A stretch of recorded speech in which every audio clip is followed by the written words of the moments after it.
اللہ تعالیٰ سے مانگا کہ یہ جو ناگہانی آفتیں ہم پہ آ رہی ہیں اس سال بہت زیادہ،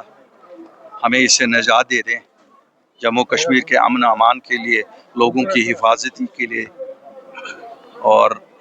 دل اور دماغ کے سکون کے لیے دعا کی۔ دیکھیے اس میں تو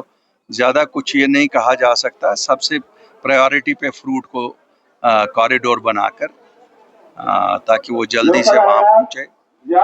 مجھے لگتا ہے کہ اس میں جو وقت کی سرکار ہے اس کو اسے اپنا اولین فرض ماننا چاہیے اور وہاں مانیٹر کرنے کے لیے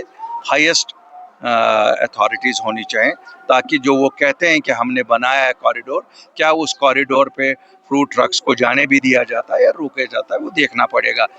بیان بازی سے نہیں ہوگا، یہ پریکٹیکلی وہاں دیکھنا پڑے گا۔ میں ڈسٹرکٹ ریاسی تحصیل مور سے آیا ہوں، جموں ایریا سے۔ تو اللہ کا فضل ہے، یہاں پر بڑے بڑے ہمارے ولی کی کرامت ہے، ہر قسم کی دل کی حاجت جو ہوتے ہیں، مشکلات ہے